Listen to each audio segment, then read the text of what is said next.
Alhamdulillah wassalatu wassalamu ala Rasulillah Sayyidina wa maulana Muhammad ibni Abdullah wa ala alihi wa sahbihi wa man tabi'ahu wa mawala.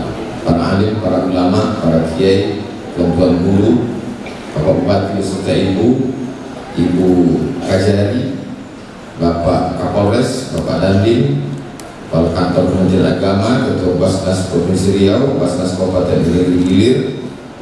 Ini kalau saya sebutkan satu persatu mungkin azan zuhur baru selesai. Kita pakai saja jurus supaya semua kena. Hadirin hadirat, muslimin muslimat yang belum berbini dan belum bersunat, semuanya insya Allah dimuliakan Allah Subhanahu wa Ta'ala. Amin ya rabbal alamin. Agak-agak berbisik dari Pak Bupati menyampaikan ke saya. Mohon maaf Pak Ustadz, ini memang jamaahnya terbatas. Mungkin beliau membaca ada signal. Mungkin beliau terasa, kenapa Ustaz Somad datang, kenapa jamaahnya tidak tampil akbar ramai begitu. Jadi beliau mengatakan ini Ustaz jamaahnya terbatas. Dalam hati saya bicara zakat ini memang mesti terbatas. Memang yang punya duit aja. Kalau kita bicara zakat, semua orang tak berduit mubazir, mesti habiskan energi ya. Jadi ini memang yang di ruang ini. Kalau bahasa Pak Bupati, dia bahasanya itu bahasa orang modern. Ini adalah orang-orang yang berkompetensi. Kalau bahasa saya yang bahasa sederhana, ini adalah orang-orang yang beruang dan berduit. Amin. Saya tak yakin pula. Islam itu agama yang mementingkan dunia. Makanya dalam doanya, doa yang tak tinggal, doa yang lain mungkin tinggal, tapi doa ini tak pernah tinggal. Rabbana atina fid dunya hasanah. Di dunianya mesti dapat hasanah, kebaikan. Kemudian setelah itu baru minta wa fil akhirati hasanah, di akhirat kebaikan. Saya pulang dari Maroko tahun 2008. 2009 diajaklah di Masjid Agung An-Nur menjadi tim sosialisasi zakat Badan Amil Zakat Nasional Provinsi Riau. Saya paling muda waktu itu, 14 tahun yang lalu. Baru saya heran kenapa saya dilibatkan di dalam Basnas ini. Kata Pak Ketua Basnas Provinsi Riau, Ustaz kami masukkan kembali bagian sosialisasi. Kenapa Pak? Karena suara Ustaz yang paling kuat. Oh, cuma itu alasannya. Jadi masuklah saya dari mulai kantor dinas, kantor badan, semua kantor-kantor di Jalan Sudirman itu, dari mulai tepi Sungai Siak sampai airport, sampai UIR, sampai keluar, itu sudah saya masuki semua.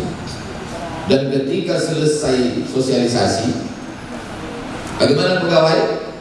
Ada pertanyaan? Mohon maaf Pak Ustaz, kami ini fakir miskin Pak Ustaz. Tiap bulan tak bergaji lagi Pak Ustaz. Gaji pokok sudah dipotong bank Pak Ustaz. Ini hanya stok tanda tangan aja. Patutlah gaya kalian 5L, lemah, letih, lesu, letoy, loyo, lunglai. Rasa-rasa malaikat sudah sampai di tepi sungai. Jadi memang cerita tentang zakat ini, dia mesti terkait dengan bagaimana Islam memotivasi umat Islam supaya punya duit. Umat Islam itu kaya raya. Kalau tidak punya duit, maka ada nisab namanya, batas minimal harta. Kalau tidak sampai itu, dia memang tidak wajib, tidak ada zakatnya. Maka saya senang sekali dari ketika Pak Bupati mengatakan ini hadir Ketua Muslimat Nahdlatul Ulama, hadir bersama kita Bapak Kapolres, Bapak Dandim, Ketua IDI, Ikatan Dokter Indonesia. Alhamdulillah saya begitu mendengar IDI, oh ini paling banyak duitnya.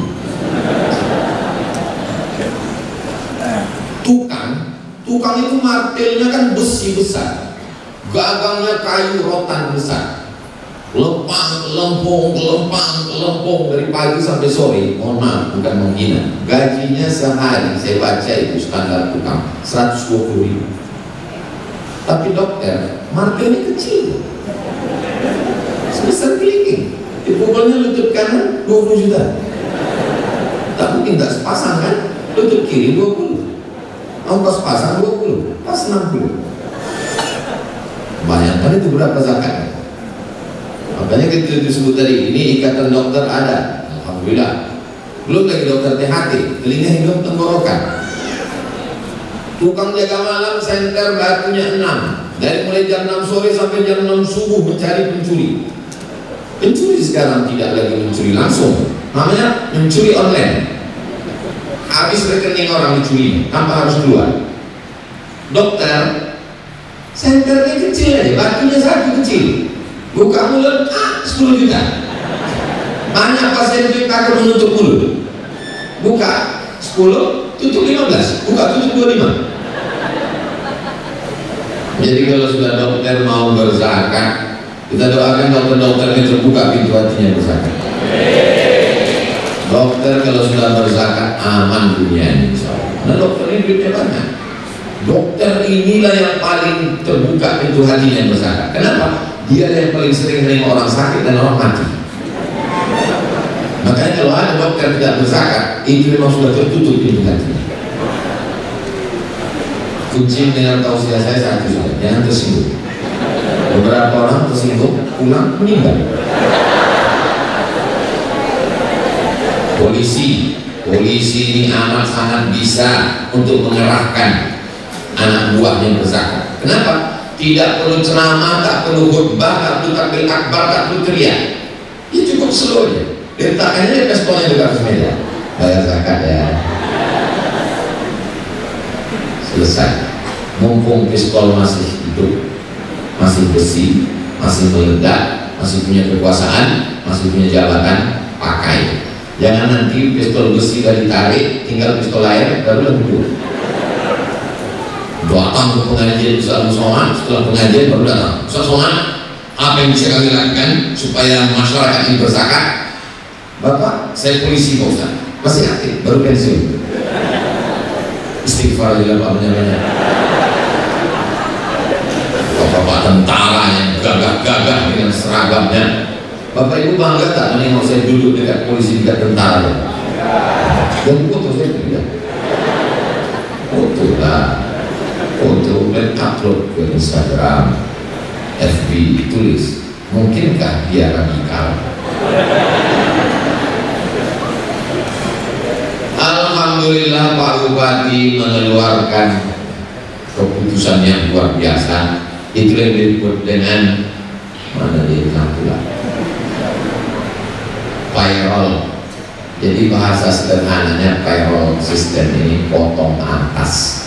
Kenapa kita tidak pakai potong atas? Bagi sebagian orang yang tak paham ajaran Islam, mendengar potong atas ini dengan payroll system, itu bahasa potong atas itu menakutkan. Apalagi orangnya jarang ngaji. Ini ada program baru, apa namanya? Potong atas. Oh, Islam ini agama yang keras, baru dipotong atas bawah, udah potong atas. Islam ini agama yang menakutkan. Potong bawah itu maksudnya sunnah kita. Potong atas gajinya langsung dipotong. Sejak kapan ada payroll system potong atas ini? Sejak zaman Khulafaur Rasyidin yang kelima, Abu Bakar, Umar, Utsman, Ali. Menurut ulama Ahlussunnah wal Jamaah yang keadilannya sama, Umar bin Abdul Aziz. Jadi kalau begitu sebelumnya tidak ada potong atas Pak. Sebelumnya potong atas, tapi karena sistem kepegawaiannya belum serapi zaman Umar bin Abdul Aziz, jadi dia tidak main potong atas karena sistem pegawai belum tertib. Tapi pada zaman Nabi SAW wajib zakat potong atas. Pada zaman pemerintahan Abu Bakar Siddiq sebagiannya tak mau bayar zakat. Kata mereka, kami tak mau bayar zakat karena dulu kami bayar ketika Nabi Muhammad masih hidup. Sekarang dia sudah meninggal, kami tak mau bayar lagi. Apa kata Umar bin Khattab? Wallahi demi Allah, kalau mereka tidak mau membayarkan satu tali unta, satu tali lembu yang dulu mereka bayarkan ke Nabi Muhammad SAW, aku akan perangi mereka. Jadi zaman Nabi itu, zaman Abu Bakar Siddiq, siapa yang tidak mau membayar zakat, maka ada istilah harbu mani'iz zakat. Orang yang tidak membayar zakat itu diperang. Baru paling rapi sistemnya pada masa Umar bin Abdul Aziz. Kata Umar bin Abdul Aziz, siapa yang sanggup berjalan di wilayah kekuasaan dia, kekuasaan dia itu dari Yaman, Son'a sampai ke Darul Bayda, Darul Bayda, ibu kota Maroko. Sampai satu berjalan kaki dari Yaman ke Maroko untuk mencari fakir miskin, silakan, kata Umar bin Abdul Aziz. Kalau kita hitung sekarang berapa negara itu dari Yaman ke Maroko? Yaman, Saudi Arabia, Yordania, nyebrang Laut Merah ke Mesir, Libya, Tunisia, Aljazair, Maroko. 8 negara ditelusuri dari Yaman ke Maroko, tidak ditemukan fakir miskin. Insya Allah kalau kita terapkan sistem payroll zakat ini, tidak lagi ada fakir miskin di negeri hilir, insya Allah. Amin. 12 kabupaten kota Seriau, kabupaten yang paling kaya itu adalah Kabupaten Indragiri.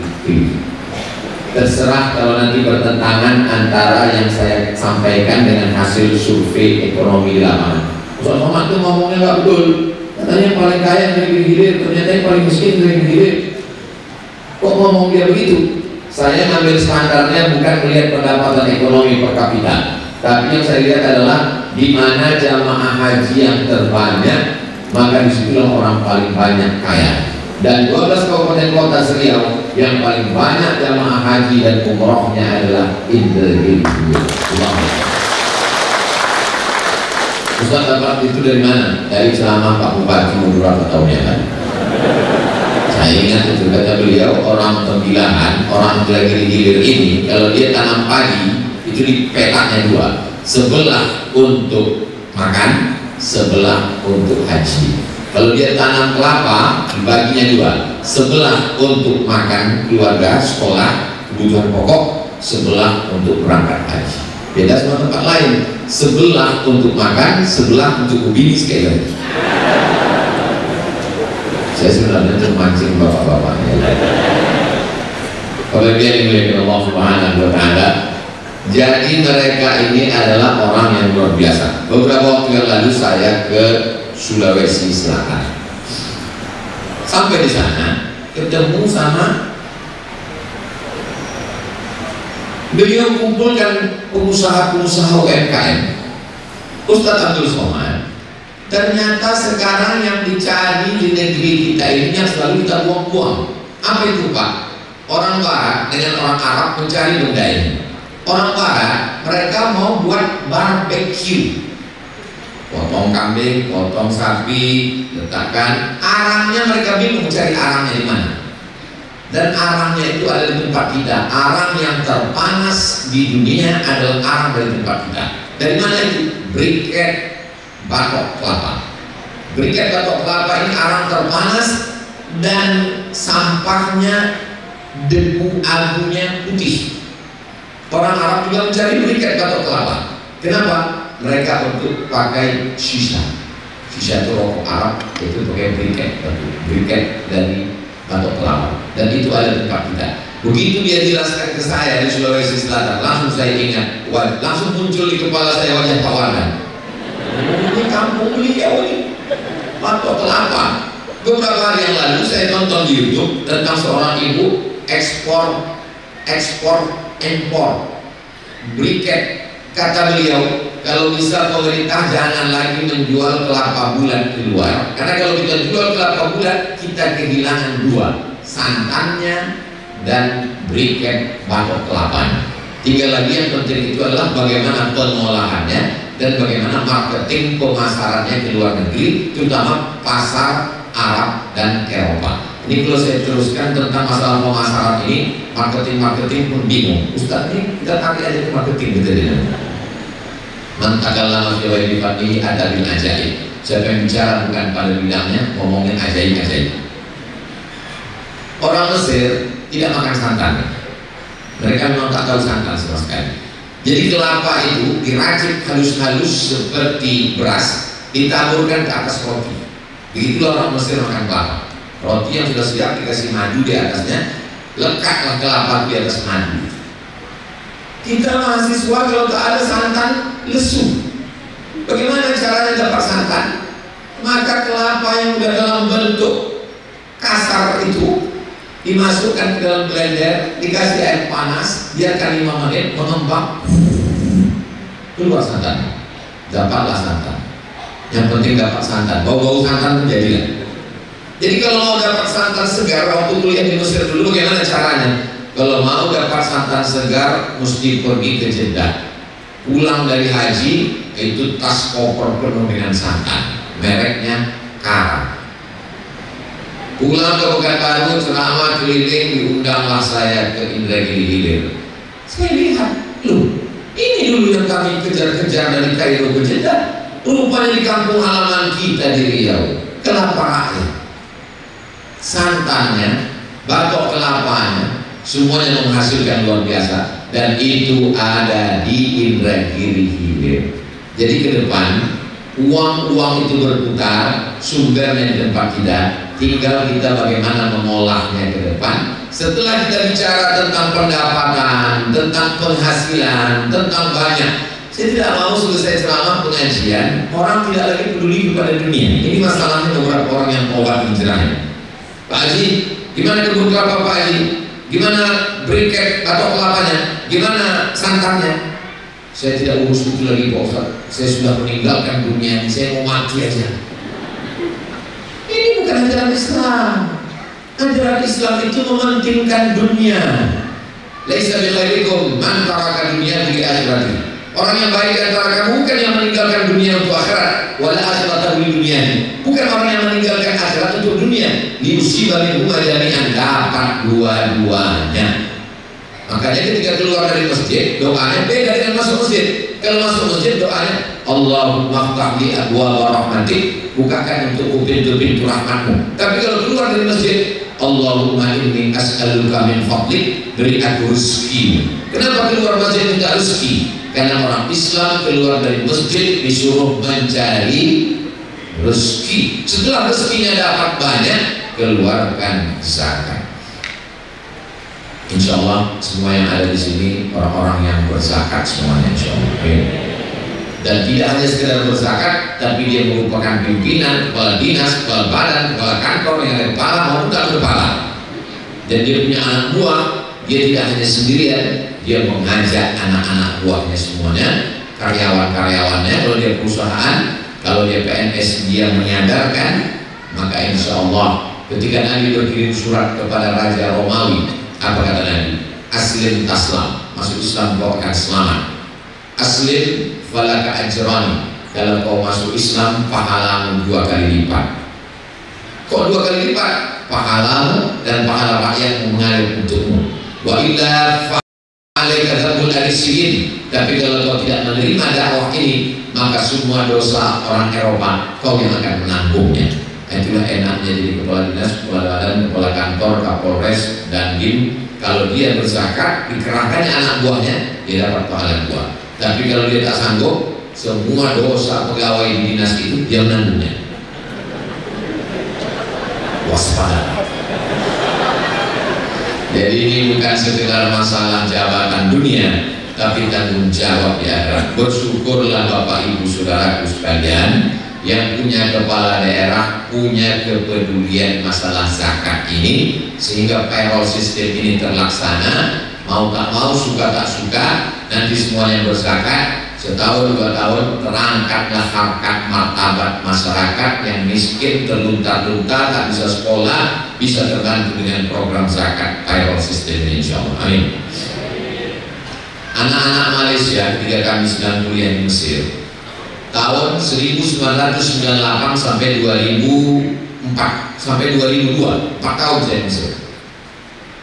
Anak Malaysia itu dapat bantuan zakat dari setiap kerajaan, Perlis, Terengganu, Perak, Johor, Kelantan. Jadi setiap zakat, setiap badan zakat kerajaan itu memberikan bantuan kepada mereka. Berkisar antara 6.000 sampai sekian ribu. Jadi kalau 6.000 kali 4.000 rupiah, lebih kurang 24 juta dapat mereka setahun. Jadi waktu itu saya mulai berpikir, Pak Somad dari Indonesia, iya, ada dapat bantuan zakat. Mau dijawab tak enak, mau tak dijawab tak enak. Saya waktu mau berangkat ke Mesir, saya buatlah proposal ke Basnas. mohon bantuan, saya mau berangkat ke Mesir karena krisis moneter, dolar naik dari 2.500 jadi 20.000. Mak saya lah membawa proposal itu ke Masjid Agung An-Nur Pekanbaru. Di situ kantor Basnas. Waktu itu namanya belum Basnas. Pulanglah dia membawa, inilah bantuan untuk kau berangkat ke Mesir. Saya buka amplopnya 200.000 rupiah. Ustaz dendam? Enggak, cuma ingat aja. Karena sakit hati saya itulah, maka sampai hari ini saya terliling di mana-mana ceramah, saya sampaikan berzakatlah, berzakatlah, berzakatlah, bayar ke Basnas. Supaya apa? Supaya adik-adik saya tak merasakan seperti sakitnya saya dulu. Maka saya senang sekali di beberapa daerah, alhamdulillah Ustaz Somad, kami akan berangkat ke Al-Azhar Kairo ini, diberikan beasiswa gratis full. Alhamdulillah Ustaz Somad, kami dibangunkan asrama di Kairo. Alhamdulillah Ustaz Somad, kami diberangkatkan. Tak macam saya dulu, pergi tak dilepas, pulang tak dijemput. Macam di Lampung, mau berangkat kau ke Mesir berangkatlah, mau belajar kau di sana belajarlah, mau makan kau makanlah, mau mati matilah. Beasiswa saya cuma dari Al-Azhar saja 1 bulan 162 pon, 50 pon untuk biaya makan, 50 pon untuk sewa rumah, tinggal 62 pon, 20 pon untuk ongkos bis, 20 pon beli buku, 20 pon disimpan dalam buku, mana tahu sakit perut mencret untuk beli obat. Itulah mengapa saya cepat selesai kuliah, karena ancaman yang luar biasa. Kalau tidak lulus dalam 4 tahun dia dikasih tiket pulang, siap-siap merakit dari Sungai Nil ke Sungai Siak. Saya tak ingin adik-adik saya mengalami kesakitan penderitaan yang saya alami, maka di berbagai tempat disuruh atau tak disuruh oleh Basnas keliling. Sampai akhirnya suatu hari datanglah ketua Basnas, Badan Amil Zakat Nasional, waktu saya jadi wali Jakarta. Ustaz Somad, ya Pak, kami mau mengangkat Ustaz sebagai duta Basnas, duta Badan Amil Zakat Nasional, dan kami gaji Ustaz 1 bulan 100 juta. Saya bilang, sebelum Bapak angkat, saya sudah bicara zakat 10 tahun yang lalu. Berarti mesti dirapel gaji saya 10 tahun yang lalu. Oh berat, kalau gitu kok usah, kalau gitu tak usah gaji saya. Saya akan tetap menyampaikan itu dimanapun tempat. Setiap saya ceramah, bayar zakat, bayar zakat, bayar zakat. Semoga menjadi amal jariah buat kita bersama. Baiklah Pak Ustaz, dikasihlah saya 1 helai piagam pengangkatan sebagai duta Basnas. Itu saya tempel di rumah. Setiap orang yang datang menengok itu, dia berdecak kagum macam menengok kucing Anggora. Oh ternyata Ustaz ini duta. Jadi saya mau bicara hari ini bahwa saya bicara sebagai orang Riau, saya bicara sebagai ustadz yang memang sudah bolak-balik ke 9, dan saya bicara sebagai duta Badan Amil Zakat Nasional, mengajak kita semua untuk membayar zakat. Data terakhir, 85 gram batas minimal. Kalau punya pendapatan 85 gram setahun, itu angka 85 gram itu dari mana Pak Ustaz? Kata Nabi, siapa yang punya pendapatan 20 keping uang dinar. Zaman Nabi tak ada duit kertas, duitnya dari perak dengan dari emas. Yang dari perak namanya dirham, yang dari emas namanya dinar. Jadi 1 dinar itu beratnya 4,25 gram. Siapa yang punya 20 keping, maka wajib membayar 2,5%. 20 keping, 1 kepingnya 4,25 gram. 4,25 gram kali 20 keping. Memang kalau belum sarapan susah ngitung-ngitung ini memang. 1 kepingnya 4,25 gram. Kata Nabi kalau punya 20 keping baru keluar zakat. 4,25 gram kali 20 keping, itulah dia keluar angka 85 gram. Mana tahu nanti pulang Bapak Kadis ditanya sama pas sosialisasi besok, Pak Kadis, ya itu kan zaman Nabi tak ada pakai kilogram, miligram, telegram, Instagram. Dari mana tanda tangan 85 gramnya, angkanya dari mana? Kalau mau jawab, jawab macam tadi. Kalau tak ingat, mudah. Jangan tanya masuk neraka. Zaman Nabi duit emas namanya dinar.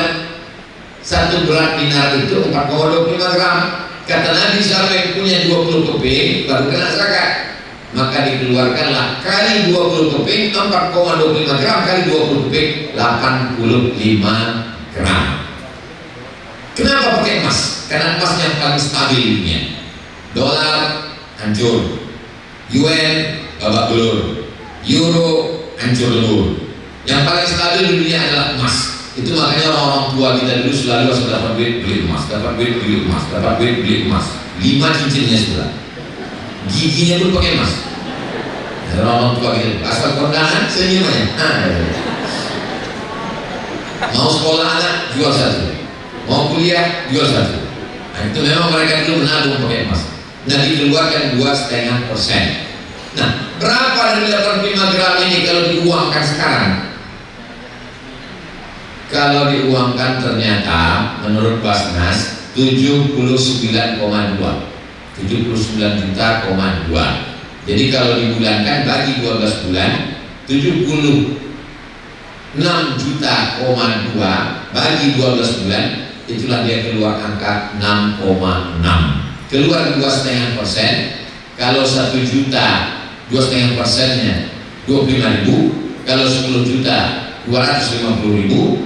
Kalau 100 juta 2,5 juta. Kalau 1 miliar berarti dia keluar zakat 25 juta. Saya ketemu dengan seorang ibu.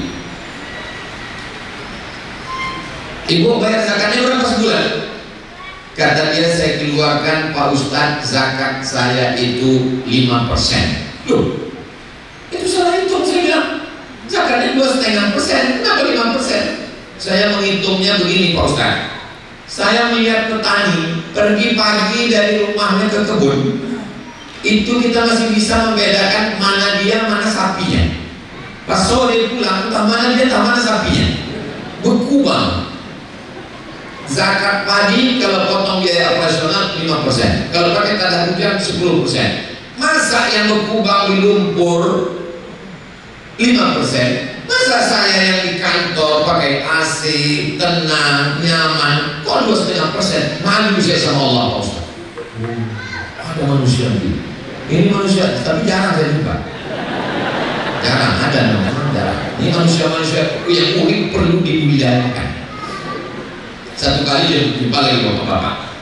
Bapak zakatnya berapa saya tanya? Saya bayar zakat 1 tahun itu 100 juta Pak Ustaz.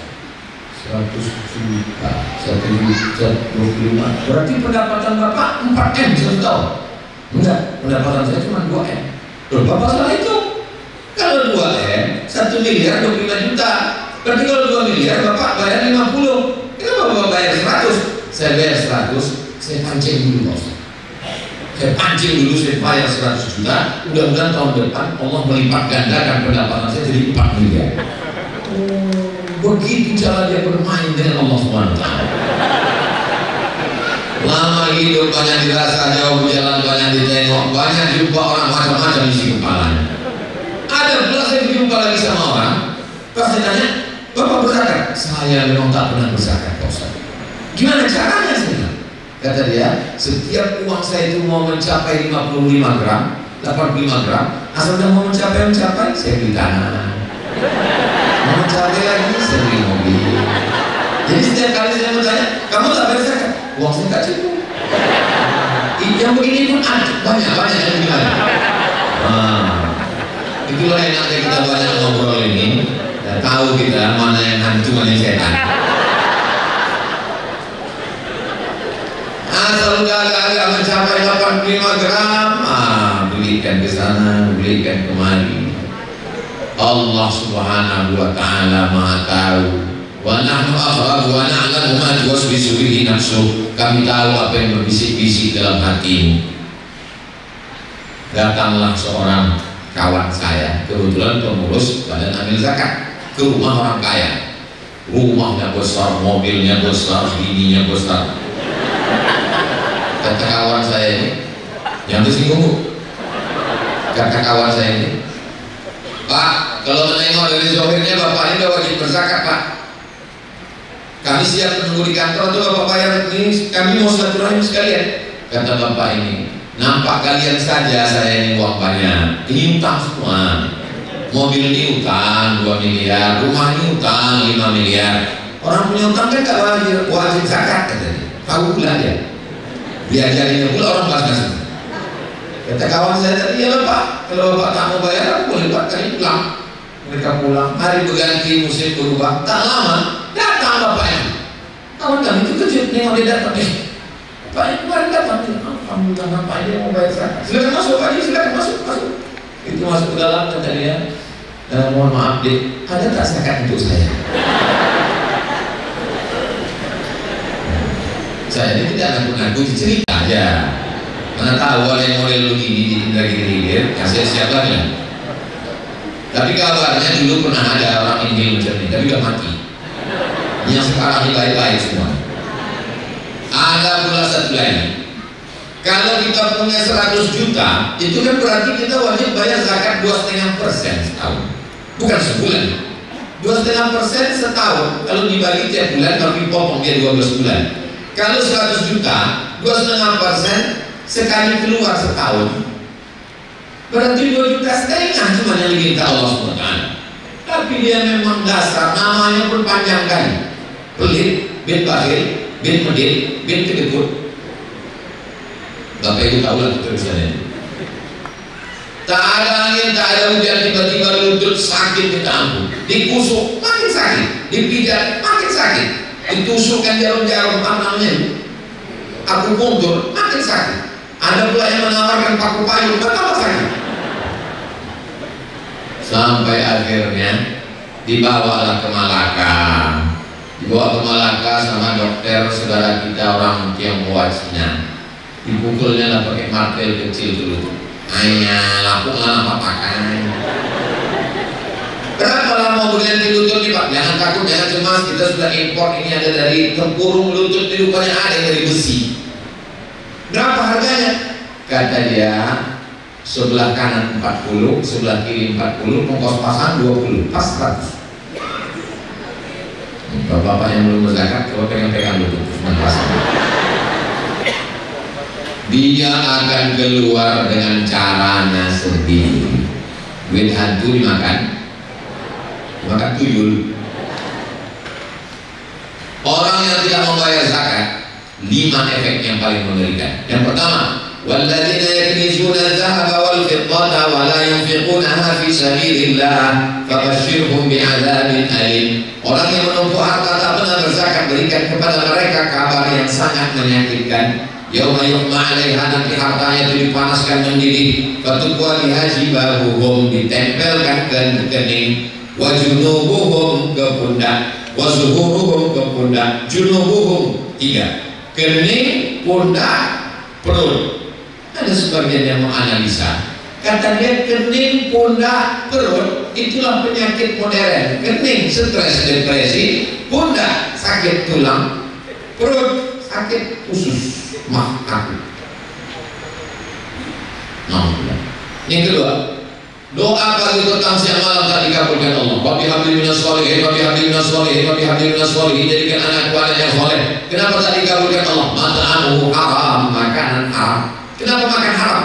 Tak pernah saya korupsi Pak Ustaz, tak pernah saya nipu, saya tidak riba, saya pakai bank Rio Kepri Syariah. Dari mana saya makan haram? Karena zakat tak dikeluarkan 2,5%, makan haram tiap bulan. Jadi kalau punya uang 10 juta, berarti ada uang orang lain 250.000, dibelikan ke beras dibawa pulang, masuk ke rice cooker, setelah itu dimakan. Allah membarik lana fi marzaqtana wa qina azabannar. Yamin. Berubah dia ke dalam ayyuma lahmin nabata min haramin, setiap daging badan tubuh dari yang haram, fannaru auladi, tempatnya api neraka jahanam. Khawatirnya nanti kita di akhirat bertimbang, apa kata malaikat? Berat kau 50 kilo, yang halal cuma 20 saja, yang 30 adalah haram. Diobok-obok dulu dalam masuk neraka. Kita mau masuk surga ini, waqina adzabannar. Allahumma ajirna min an-nar, Allahumma ajirna min an-nar, Allahumma ajirna min an-nar, Allahumma ajirna min an-nar, Allahumma ajirna min an-nar, Allahumma ajirna min an-nar, Allahumma ajirna min an-nar. Habis subuh 7 kali, habis maghrib 7 kali, supaya jangan sampai transit ke dalam. Yang keempat, apa kata Nabi sallallahu alaihi wasallam? nasiyatin dalam ayat Quran, kadzibatin khati'ah, ubun-ubun membuat dosa. Yang berdosa itu mata, yang berdosa itu telinga, bukan ubun-ubun. Mata diperintahkan oleh ubun, otak. Telinga diperintahkan oleh otak. Dari mana otak itu bisa menjadi jahat? Nasi yang dimakan semangkuk sepiring berubah menjadi setetes darah masuk ke jantung, dan jantung menyembur naik ke otak. Otak memerintahkan mata jahat, otak memerintahkan telinga jahat, otak memerintahkan kaki jahat, otak memerintahkan lidah jahat. Kenapa jahat? Nasiyatin kadibatin khati'ah, gara-gara tidak berzakat. Alhamdulillah. Kalau tidurnya jam 10 malam, terlewat waktu untuk tahajud sampai tidak sholat malam, padahal menurut ilmu kesehatan, ilmu manusia tak mungkin terlambat sholat subuh, itu kita perlu curiga, jangan-jangan kita makan haram, diharamkan Allah untuk mendapatkan manisnya bermunajat, berzikir, bertahajud, berfikir di tengah malam. Ada orang tak lagi merasakan manisnya sholat, tak merasakan manisnya tahajud, gara-gara apa? Gara-gara makan haram. Di antara makan haram ini adalah makan zakat. Maka kalau yang kita laksanakan pagi menjelang siang hari penuh barokah hari Jumat ini terlaksana, dua kita dapat: pegawai-pegawai tidak lagi makan haram, dan fakir miskin terangkatlah harkat martabatnya. Dan ketika kita mati menghadap Allah Subhanahu wa taala, selamat di dunia, selamat di akhirat semuanya insyaallah. Amin. Sebelum kemari tadi saya dengan Pak Bupati sarapan, teringatlah tentang sahabat saya, kami sama-sama di Al-Azhar Kairo, adik Pak Bupati, namanya almarhum Ustaz Tajuddin Nur, hafal Quran, orangnya baik, orangnya lembut, tak bisa membayangkan wajahnya marah, orang yang penuh dengan senyum. Lalu kemudian sampai di sini tadi, saya tak tahu bahwa akan presentasi di gedung ini. Duduk di sini tadi langsung terbayang, dulu saya duduk di sini waktu acara Bang Riau Kepri Syariah, sosialisasikan syariah. Saya berdua dengan Ustaz Tengku Zulkarnain. Waktu itu saya bawa emak saya dengan Pak Cik saya. Emak saya duduk di atas, Pak Cik saya duduk di samping, laki-laki perempuan. Semuanya meninggal. Ustaz Tengku Zulkarnain meninggal, emak saya meninggal, Pak Cik saya yang saya bawa itu meninggal, Ustaz Tajuddin Nur meninggal. Maka lama saya merenung tadi, kenapa kita masih dibuat Allah masih ada di sini? Tujuan Allah tak banyak. Surat Al-Mulk yang selalu kita disuruh dibaca tiap malam sebelum tidur malam. Tabarakalladzi biyadihil mulku wa huwa ala kulli syai'in qadir. Alladzi khalaqal mauta, Allah yang menciptakan mati, wal hayata, Allah yang menciptakan hidup, liyabluwakum ayyukum ahsanu amala, untuk menguji kamu siapa yang paling baik amalnya. Siapa yang paling baik amalnya? Amalnya ada 3. Yang pertama amal badan, yang kedua amal harta, yang ketiga amal hati. Amal badan, tegak, ruku, sujud, tegak, ruku, sujud, amal badan. Tawaf, subhanallah, walhamdulillah, wa la ilaha illallah, sa'i, inna safa wal marwata, itu semua amal badan. Ada namanya amal harta, zakat, wakaf, infak, sedekah, wasiat, hibah, ghanimah, itu namanya amal harta. Ada namanya amal hati, sabar, ridho, tawakal, qanaah, zuhud, wara, itu namanya amal hati. Rasanya amal hati tidak Ustaz? Ini bukan pilihan guys. 3-tiganya kita laksanakan. Yang membuat orang tidak berzakat itu apa? Asyaitanu ya'idukumul faqra. Setan selalu membisikkan kefakiran. Jangan kau berzakat, rumah belum direhab. Jangan kau berzakat, mobil belum lunas, belum PP. Jangan kau berzakat, bagus untuk modal. Jangan kau berzakat, rencana persiapan pensiun kan akan buat rumah kos-kosan 100 pintu. 100 pintunya udah ada, baru pintunya aja. Jangan kau berzakat, kata setan, sampai akhirnya kita pun mati dalam keadaan tak pernah berzakat. Asyaiton ya'idukumul faqra. Setan selalu membisikkan fakir, kurang, sampai akhirnya kita mati menghadap Allah. Dan orang-orang yang sudah mati itu ketika ditanya, hai mayat-mayat, hai orang yang ada di kubur, mau kalian hidup lagi? Mereka mengatakan kami mau hidup lagi ya Allah. Dan ketika ditanya kalau kamu hidup lagi, apa amal yang paling ingin kalian lakukan? Fa as-sadaqah, kami ingin beramal harta, karena amal harta ini yang mengalir sampai hari kiamat. Mudah-mudahan kita semuanya termasuk orang yang bisa beramal harta ini, insya Allah. Kalau umur, pertanyaannya cuma satu, kemana kau habiskan? Kalau ilmu, pertanyaannya cuma satu, sudahkah kau amalkan? Kalau badan, pertanyaannya cuma satu, kemana saja kau amalkan? Mata kemana kau pakai soman? Lidah kemana kau pakai Abdul Soman? Telinga kemana kau pakai Abdul Soman? Suara kemana kau pakai Abdul Soman? Pertanyaannya satu. Dan kalau harta, pertanyaannya dua. Seperti tadi, dapatnya dari mana, dipakai kemana? Jadi saya mulai jam 8:30, sekarang jam 9:30. Ini udah keluar dari kode etik 600 ml. Ternyata kalau kita tausiah di depan orang yang banyak duitnya, ini tak terasa waktu begitu cepat berlalu. Ini bukan saya mengada-ngada, memang true story, bisa nyata. Tadi saya mau kemari jam tadi 8:30, sekarang udah 9:30. Rupanya kalau kita ngomong sama orang-orang berduit itu, rasa cepat. Kata orang yang berduit, kami juga terasa lama, Ustaz. Bapak yang dimuliakan Allah, seringkali kita menyabarkan orang yang tak berduit. Sabar ya, kamu mesti sabar. Ini ujian dari Allah. Sabarnya orang yang tak berduit itu adalah sabar menerima takdir tak berduit. Tapi sabarnya orang yang berduit adalah sabar mengeluarkan duitnya untuk zakat. Itulah sabar dia. Untungnya orang tak berduit tidak mengaji, sehingga dia tak bisa membalikkan ceramah kita itu. Kalau dia ngaji, sabar ya, kau sabar tak berduit. Kita lihat, aku udah sabar, kau yang tak sabar. Mestinya kau sabar juga mengeluarkan duit kau untuk ke Basnas. Saya waktu sosialisasi ini ke salah satu kabupaten, tenang satu bapak-bapak, saya nggak mau bayar ke Basnas, Pak Ustaz. Kenapa saya bilang? Karena kalau saya bayar ke Basnas, tetangga saya, ponakan saya, orang yang saya santuni, karyawan saya bagaimana?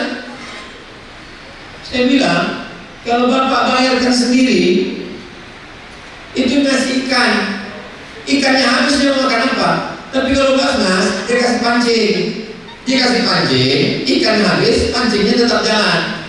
Ini Basnas ada dewan surveinya, dia survei, dia lihat ada orang jual gorengan, dipikul. Oh, ini bagus sekali kalau dibelikan motor, makin tak laku. Kenapa? Dibuatnya pula tunggu, cuma orang mau beli. Dikasih dia penyuluhan. Ini ada ibu-ibu, suaminya meninggal, anaknya kecil, dia cuma mencuci dari rumah ke rumah. Dibelikan mesin cuci, dibelikan setrika, dibelikan meja kecil. Akhirnya dia bisa buka laundry kecil-kecilan. Memang ada yang namanya zakat konsumtif. Konsumtif ini memang dia tak bisa bekerja sama sekali. Janda tua, suami meninggal, anak tak ada. Ini memang konsumtif. Dia memang dikasih makan selama setahun. Setelah itu dia tak bisa kerja sama sekali. Tapi untuk yang produktif itu memang diberikan pancing. Lalu kemudian ketika saya ditanya sama masyarakat, kalau saya bayar ke Basnas, Pak Ustaz gimana? Kebetulan ketua Basnasnya ada di situ. Ketua Basnasnya nanya, Bapak kalau bayar langsung berapa sanggup? 100.000. Kalau Bapak bayar ke kami Basnas, kami sanggup membayar 300. Ternyata kalau hanya lidi berserakan tak bisa jadi apa-apa. Tapi kalau disatukan menjadi satu lidi, tidak hanya sampah yang hilang, pencuri bisa mati dipukul satu lidi. Inilah filosofi Basnas, uang bapak, uang ibu, uang kita bersama. Saya berceramah, tabligh akbar, khutbah Jumat, bayarlah zakat, menggelegar, hampir tanggal copot bawah masjid. Orang tak membayar zakat. Ustaz berapi-api, jamaahnya di bawah berair-air. Enaknya orang-orang yang punya jabatan kekuasaan, Pak Bupati hanya tinggal mengeluarkan sistem Basnas, mengusulkan, disetujui, anggota-anggota Dewan, DPRD, voting mereka, setuju semuanya, maka potong atas, tanpa tabligh akbar, tanpa ceramah, tanpa khutbah, terlaksana sampai hari kiamat. Mudah-mudahan ini terwujud di Kabupaten Kendari Hilir di Provinsi Riau, sehingga Allah menurunkan rahmatnya negeri kita yang jadi baldatun thayyibatun. Apalagi momen kita ini sekarang adalah hari lahir milad Badan Amil Zakat Nasional yang ke-22. Itu 60 menit bercerita tentang zakat secara umum.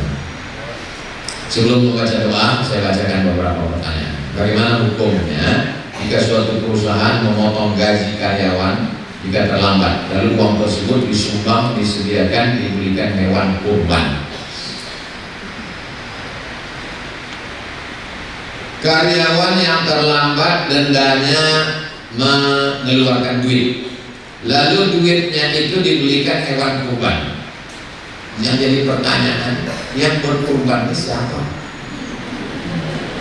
Dalam ibadah ada namanya innamal a'malu binniyat. Kalau berkurban niat kurban, 1 kambing 1 orang. Kalau 1 sapi 7 orang. Ini orang yang terlambat 100 orang.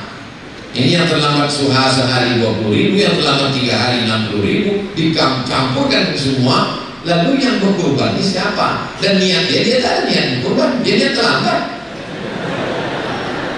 Nah, ini semangat beribadah yang luar biasa. Kalau tidak dipahami secara fikih yang baik, maka dia tidak beribadah. Anak-anak sekolah 1 kelas 30 orang, dikutip 1 orang 100.000. Lalu kemudian ini kurban apa? Kurban itu harus jelas yang berkurban siapa. Ada pula anak-anak di situ yang agak cerdas sedikit. Ini kalau 1 kambing, semana kami naik kambingnya 30 orang nanti gitu ya. Nah, jadi ada 1 masjid di jalan Nangka. Masjid ini dapat 1 sapi dari rumah ibadah tetangga kita yang tak Islam. Tanya ke saya, Ustaz Somad, gimana cara berkurbannya? Kalian terima sapi itu sebagai hadiah. Menerima hadiah dari orang Islam boleh. Dalilnya mana? Nabi menerima hadiah dari Raja Mesir, agamanya Kristen Ortodok Koptik, dalam bentuk asal banha, madu dan kain putih. Itu dalil boleh menerima hadiah. Terima dulu Pak Ketua Masjid. Kami terima hadiah sapi ini. Setelah diterima, baru potong sapi itu atas nama 7 orang. Nama siapa ya Pak Ustaz? Ya nama ketua, sekretaris, bendahara. Kalau kurang, masukkan sapi. Nah, jadi kalau perusahaan tadi mau berkorban, maka duit denda itu menjadi hak milik perusahaan. Sekarang duit itu menjadi hak milik perusahaan, lalu perusahaan berkorban. Duit itu milik. Nah, dibagi berapa orang? Direkturnya, sekretarisnya, bendaharanya. Maka yang berkorban adalah 7 orang. Akad di awal. Yang membedakan halal haram dalam Islam itu adalah akadnya. Apakah ini hadiah? Apakah ini zakat? Apakah ini infak? Apakah ini hibah? Apakah ini wasiat? Bendanya sama, yang membedakannya adalah akad. Bagaimana hukumnya jika kita menggunakan lebih dari 1 mazhab dalam kehidupan sehari-hari? Saya untuk memahami 1 mazhab aja belum bisa sampai sekarang. Ada orang di Tembilahan ini mau mengamalkan beberapa mazhab. Ini hebat Tembilahan. Lautnya luas, daging ikannya segar, pohon kelapanya luas, jamaah hajinya terbanyak, ilmunya pun hebat. Sampai beberapa mazhab mau diamalkan. Konsistenlah dalam 1 mazhab. Saya kalau menjelaskan memang beberapa penjelasan, tapi dalam pengamalan saya anjurkan 1 mazhab. Kalau kita pindah-pindah mazhab ini, kata ulama fikih, nanti khawatirnya kita terjerumus dalam tatabbu' rukhas. Tatabbu' rukhas itu ambil enak-enaknya saja. Bersentuhan laki-laki dengan perempuan yang tak mahram, bersentuhan kulit, dalam mazhab Hanafi tak bakal. Karena makna aula mastumun nisa itu artinya maaf, beribu maaf, berhubungan kelamin baru batal, jimat baru batal.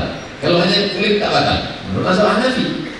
Tapi dalam mazhab Hanafi berkurban wajib. Saya khawatir kalau lompat-lompat mazhab, pas dia mau pergi, abang pergi dulu ya dek, ya. Habis itu sampai di kantor sholatnya, abang tadi kan udah bersalaman sama istrimu, tak batal karena kita ada hubungan. Oh, pas ada yang kurban, kau tak berkurban. Aku bantu sunat muakkad. Kalau memang konsisten pada Hanafi, kurban itu wajib. Nanti pas nikah melompat dia balik ke Hanafi. Dalam mazhab Hanafi, menikah perempuan itu bisa menikahkan dirinya, tak perlu pakai wali. Itu istri saya ayahnya tak setuju, tak perlu pakai wali menurut Hanafi. Nah, ini namanya mazhab kutu lengkap. Nah, jadi konsisten saja dalam satu mazhab supaya kita tidak kacau dalam beribadah. Kalau masjid itu mazhabnya Syafi'i, jangan robah dengan mazhab lain, nanti membingungkan jamaah. Bismillahnya jahat. Subuhnya pakai kunut, itu mazhab Syafi'i.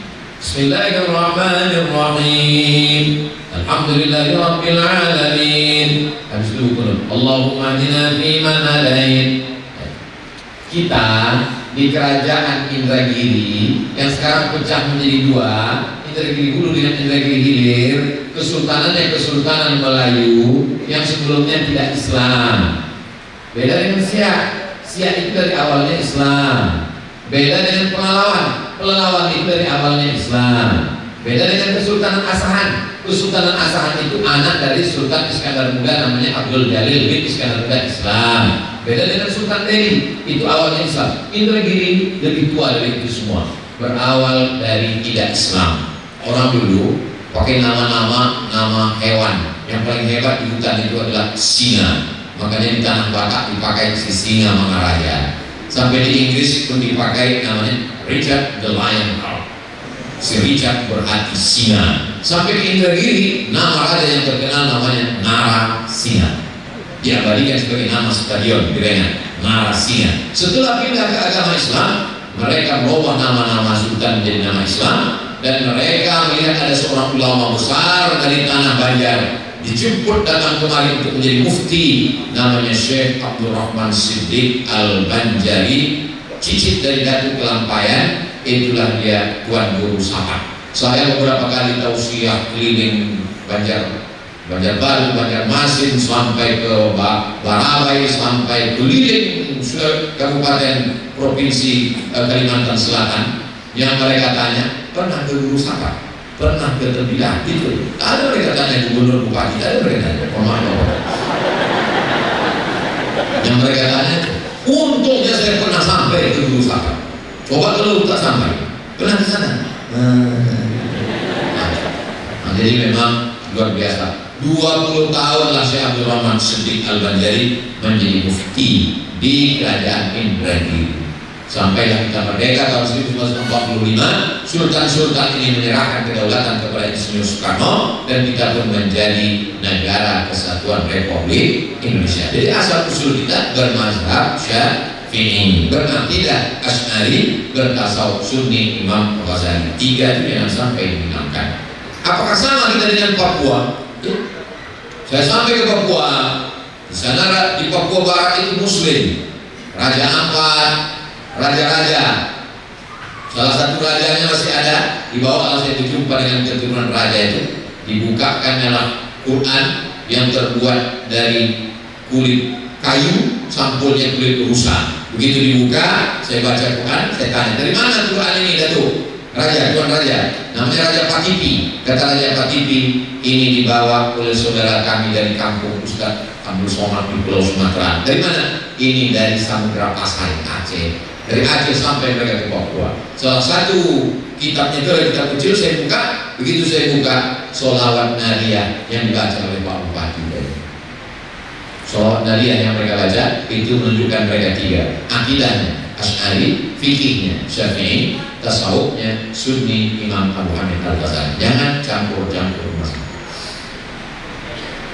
Bagaimana apabila dalam keluarga kita masih ada yang kekurangan, miskin, kita berzakat dengan keluarga terdekat? Apakah ini sama kita berzakat dari amal Basnas? Datang ke kantor Basnas Indragiri Hilir, sampaikan, ini yang masih kurang Pak.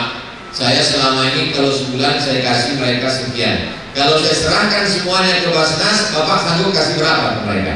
Yang sudah-sudah biasanya walaupun tak sama, paling tidak, walaupun tak lebih, paling tidak sama. Jadi kita lebih banyak beramal. Jadi saya anjurkan jangan berzakat sendirian, salurkan melalui Basnas. Sampai ke daftar-daftar yang selama ini kita bayar, supaya orang Basnas juga punya data. Jika kita memiliki emas lebih dari 30 mayam, namun emasnya kita pakai, apakah jatuh zakat? Kalau tak salah 1 mayam itu 3 gram setengah. 3,4 3 kali 3 90, lebih dari 85. Berarti lebih dari 85. Bagaimana dengan emas perhiasan? Emas perhiasan ini 2 mazhab. Mazhab yang pertama, emas perhiasan tidak ada zakatnya sampai beratnya mencapai 200 keping dinar. 200 keping dinar sama dengan 850 gram, sekilo kurang 1 ons setengah. Jadi kalau ada ibu undangan sampai merah mukanya saking kesakitnya, 2 ons setengah, 2 ons setengah, 3 ons setengah. Kalau jam berapa ya? Ayo. Kalau emas ibu mencapai 850 gram, baru kena zakat tetap 2,5%. Tapi nisabnya 850 gram ke atas, 200 keping. Itu mazhab yang pertama. Mazhab yang kedua, tidak pakai nisab, kumpulkan semua, gelang, cincin, subang, anting, rantai, gelang kaki, semua kumpulkan. Tak sampai 850 gram, tak sampai sekilo kurang 1 ons setengah, hanya 1 ons, hanya 2 ons, dikeluarkan sekali seumur hidup. Saya pakai yang kedua ini untuk keluarga saya, istri, almarhumah emak, saya suruh kumpulkan semua gelang cincin emak, kumpulkan ya gelang cincin, rantai, gelang kaki semua. Itu berapa? Hitungnya semua, keluarkan sekali seumur hidup, karena tak mencapai 850 gram. Itu tentang emas perhiasan perempuan. Apakah laki-laki juga punya emas perhiasan? Laki-laki tidak boleh pakai emas, laki-laki tidak boleh pakai cincin emas, laki-laki tidak boleh pakai gelang emas, tapi laki-laki punya emas perhiasan. Apa? Misalnya punya badik kepalanya emas, atau punya kerisnya emas, atau punya tongkatnya emas. Itu masuk dalam golongan perhiasan laki-laki. Maka tetap berlaku hukum seperti sama. Tapi kalau mau dianggap dia, saya Pak Ustadz, kata si bapak-bapak, punya gelang, punya rantai, tapi gak saya pakai, maka itu dianggap bukan emas perhiasan, tapi emas simpanan, sama dengan emas batangan. Nisabnya tetap 85 gram. Jelas? Insya Allah jelas. Kalau ceramah saya ada yang gak jelas, nanti bisa diulang lagi di channel Ustaz Abu Somad Official. Subscribe, like, share, and comment. Mudah-mudahan Allah tetap memberikan rezeki yang berlimpah buat masyarakat yang lagi hilir. Bapak-bapak pemimpin-pemimpin kita diliburkan Allah hatinya untuk mengeluarkan keputusan yang menolong agama dan menjadikan negeri hilir ini baldatun thayyibatun wa rabbun ghafur. Untuk segala niat baik ini Al-Fatihah. A'udzubillahi minasyaitonir rajim. Bismillahirrahmanirrahim. Alhamdulillahirabbil alamin. Ar-Rahmanir-Rahim. Maliki yaumiddin. Iyyaka na'budu wa iyyaka nasta'in. Ihdinas siratal mustaqim. Shiratal ladzina an'amta 'alaihim ghairil maghdubi 'alaihim waladdallin. Amin. Allahumma shalli ala sayyidina Muhammad wa ala ali sayyidina Muhammad. Assalamualaikum ya Rasulullah. Allahumma anzil rahmata was salamata wal barakata ala hadhil jamaah. Turunkan keselamatan, kerahmatan, keberkahan kepada seluruh jamaah yang hadir ini ya Allah. Allahumma ja'al hadzal balada baladan amina. Jadikan negeri yang aman dan damai. Allah bukakan abwaabal khair, bukakan untuk kami pintu-pintu kebaikan, wa abwaabal rizqi, pintu-pintu rezeki, wa abwaabal barakah, pintu-pintu keberkahan. Allahumma inna rizquna fis sama' fa'anzilhu. Kalau rezeki kami masih tergantung di langit, turunkan ke negeri hilir. Wa in kana fil ardi fa'akhrijhu. Kalau masih tertanam di tanah, keluarkan ke negeri hilir. Wa in kana ba'idan faqarribhu. Kalau masih jauh, dekatkan ke negeri hilir. Wa in kana mu'siran fayassirhu. Kalau masih sulit dan susah, mudahkanlah ya Allah. Allahumma ya muyassir kulli asir. Engkau yang memudahkan segala yang sulit, yassir lana umurana, mudahkan segala urusan kami. Balagh maqasidana, sampaikan segala maksud niat kami. Wafiqna lima tuhibbu wa tarda, tanamkan dalam hati kami taufik dan ridhamu, supaya kami beramal dengan amal yang kau cintai ya Allah. Allahumma khtim lana bi husnil khatimah wa la taqtim alaina bi su'il khatimah. Rabbana ighfir lana dzunubana, ampunkan dosa kami, wa li abaina ayah kami, wa li ummahatina mak kami, wa li azwajina pasangan hidup kami, wa li zu'amaina sholihin, pemimpin-pemimpin kami yang saleh yang baik-baik, wa liman hadarana semua yang hadir di majlis ini ya Allah. Allahumma ja'al akhir kalamina 'inda intiha'i ajalina, jadikan akhir kalam kami ketika ajal kami sampai, kalimat yang keluar dari mulut kami la ilaha illallah Muhammadur Rasulullah sallallahu alaihi wasallam, kalimat haqqin 'alaiha nahyan yang itu kami hidup, wa 'alaiha namutu dengan itu kami mati, wa biha nub'atsu dengan itu kami yang dibangkitkan di padang mahsyar.